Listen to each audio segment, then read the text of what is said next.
Another morning on the farm, and we're milking the goats, and Rowan is riding his bike, and we just found one of the little baby quails had snuck around my barrier I put up from the chicken wire and got out of the brooder, and it was cold and it was chirping, so not a good sign.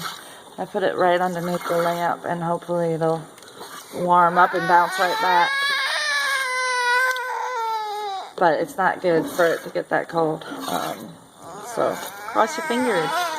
But you know, that's part of the reason why I got 20 of them, because they do have a tendency to go south unexpectedly.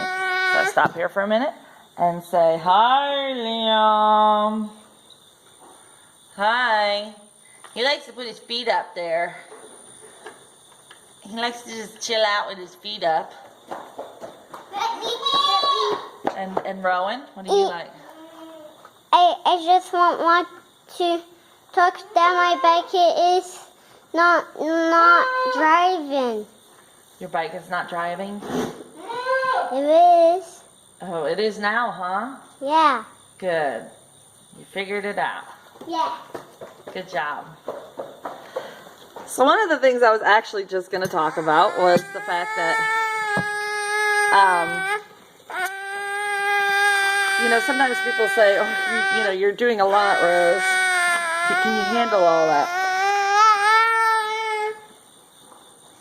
Well, the answer is, the animals are not my biggest dilemma, ever. They're the easy part, actually. It's the kids. The kids can be a lot of work sometimes. And, you know, of course, they're blessings and all. But my goodness, yesterday was one of those days where I couldn't do anything because the kids kept on interrupting or screaming or fighting or doing something to drive Mama crazy. So anyway, I make the best of it, and we work with it, right? And I like to do my schoolwork with the A, B, C, D, E, F, G. Next time I'll do thing with me. Yeah. When Rowan gets involved with his schoolwork, he's great. He can be calm and collected for a long time. And I did all my A's. Yeah, you did all your A's. And I like on my bike. Yeah, and you like pedaling your bike. So anyway, as you can hear, Liam is of that age. But he is teething. I do have to say, he's got 4 new teeth coming in. So he's tends to be a little crankier then. And then when he's teething, he gets a really bad rash. He gets bad rashes all the time because he has just bad skin, I guess. But, yeah. So, the animals sometimes are my escape, and sometimes they're my therapy. Actually, a lot of the time, they're my therapy. So having the opportunity to come out here and milk my goats, even if there is a kid screaming, it's really nice. It's very therapeutic. So for all you moms out there, gosh, good luck, because it's a lot of work. The little guy might be recovering. He was just walking around, and he walked right over to the water, so he must be bouncing back. He's kind of wobbly still, so hopefully he'll be alright. Okay, I've got Liam down for a nap. Hopefully he naps long enough for me to make a little bit of yogurt. So I've got this lovely, I'm not doing goat milk yogurt this time. That is what I normally make, and you can follow the same exact recipe and make goat milk yogurt. Any kind of milk that's not ultra pasteurized will work. But what I have is this lovely, you see that? That is colostrum from a Jersey cow. I have a very nice husband, and he works at a sheep dairy that makes sheep cheese. They also have a couple of cows for some sheep-cow combination milks that they use for certain cheeses. Anyway, long story short, they had a new baby born and they weren't expecting it, and they had a lot of extra milk, and it was too much milk to use for the pigs even. So he was able to take home a gallon for me. So that's really special and lucky, and lots of good stuff about colostrum. There's a lot of healthy benefits. So instead of making cheese with it, or which would kill a lot of the benefits in it, I decided that I would make yogurt because that's a low temperature that won't kill anything. So we're gonna see. So I just sat down on the couch to look that back up because I was like, wait a minute.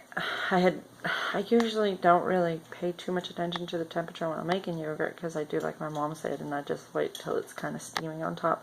And so when I had done a quick Google search to see what the temperature is to say in the vlog, I pulled the first recipe off the top, and it's not correct. So 180 degrees is not what we want to bring the temperature up to. We want to actually bring it up to 110. And I wanted to build me something. When you want to build something with your Legos, Rowan's asking me to build something with him so that I can play with him. I told him I have to wait until the temperature comes up to the right temperature, and then I can play with him. But 110 degrees is what keeps it raw. It's still a raw milk culture then. If you want to pasteurize it, then you put it up to 180. So, for us, wanting to keep the healthy benefits, we like to keep the healthy benefits at 110 degrees. So we're just going to let it come up to 110 degrees, and then we're going to turn the stovetop off, and we're going to add our starter culture. Your starter culture can be yogurt from your last batch that you made, or from store-bought yogurt that has a live active culture in it, or you can buy a mesophilic or a thermophilic or any other type of yogurt cultures. Cultures for Health is the brand that I promote the most because it's the one I use the most and I like the most. I just trust their product. They have a wide variety of cultures for cheeses, yogurts.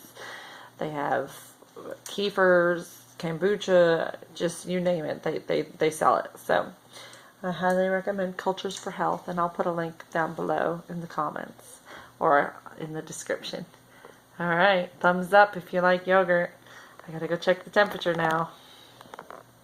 Oh, I got the boys to be quiet, and I added some honey and stirring that in, and I'm gonna put it in the fridge, and it should refrigerate for about 6 hours to get even more set up. Do you see why he's crying? He wants more.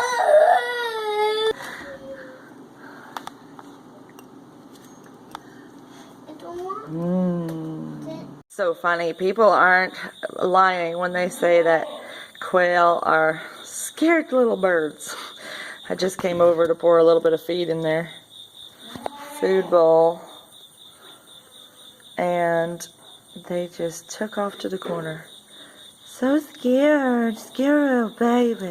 On our way to the barn. Gonna go get some of Rowan's toys he forgot down here. And I guess while we're at it, we'll put the goats up for the night because it's almost 7:30 as it is, and it's been getting dark earlier.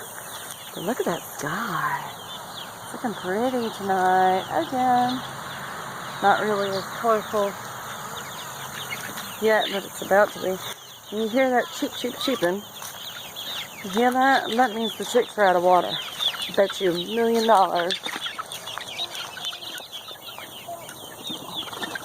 Yep. Chicks, you're out of water again.